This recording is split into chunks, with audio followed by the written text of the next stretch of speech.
from Egypt to the promised land, he did not have a democratic discussion with them which direction in the desert they were going.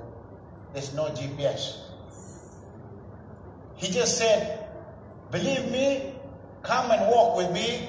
This is the path we were going to walk through the desert. They looked at him, they felt confident, they followed him. So that is the leadership style.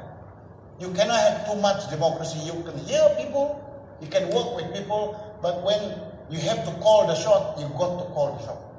So directive style doesn't mean you don't hear people, you don't get input, but you have to make the call.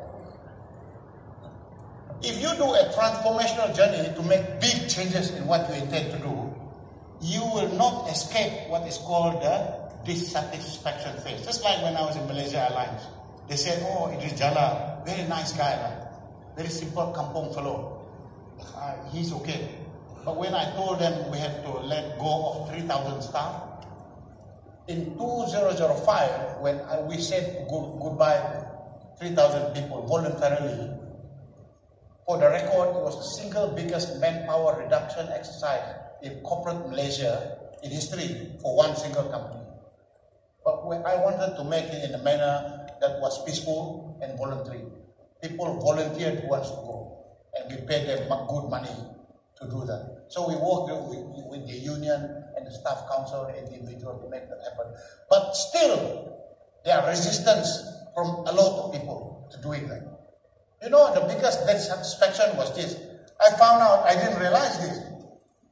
I was focusing on the leavers, people who were leaving. I realized the problem was the stayers.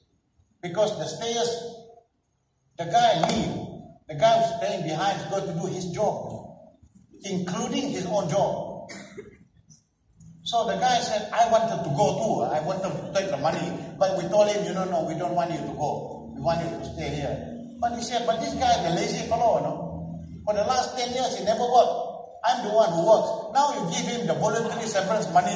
Every day he says he's going to open a roti chana store somewhere there, and I'm the one who's going to carry his job. So managing the dissatisfaction. But your leadership style is empathy, but still directive. But when they know how to do it, you go into the resolution phase and production phase. Then they deliver. The story about Moses is that they got lost in the desert for 40 years. But when they were already beginning to come close to the promised land, Moses did not lead his people to the promised land. It was Joshua that did. But there must be a transition when leaders must change from being directive. You learn to let go. You become redundant. Transformational leadership, these are people who know when to be directive, when to learn to empower, learn to let go. How many people have children in this room? Most of us have children. You know, when you have young babies, when they're like crawling, no empowerment. Can you imagine you still a young baby, you're empowered to go to the kitchen. You can use any knife you want. Please. You never say to them, you're empowered to the fireplace. Do whatever you like. The word is no, cannot. But when they are older, they become competent, then you empower them. So empowerment only exists when people are competent. They know the boundaries and the scope of what they can and cannot do. And so leadership that's transformational, you work this based on the situation. That's called situational leadership. Means at the start of the journey, you are directive. At the later part of the journey, you start to be empowering. And then you learn to let go. Then you become redundant.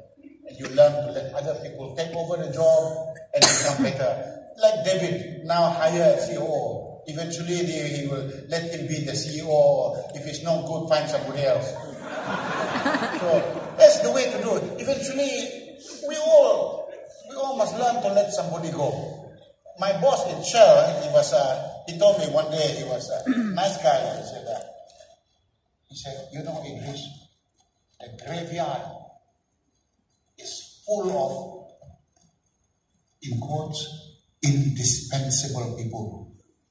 Because when they were alive, they said, wow, when I'm alive, if I leave this job, everything collapses. You know, when you bury them, the world goes on very well without them. Actually, I always believe when you tell people that you are indispensable, you're absolutely not indispensable. There's somebody else that can do a better job than you. But you've got to learn how to identify them, how to groom them, and bring them along with you to take them on the journey. So that is situational leadership. Secret number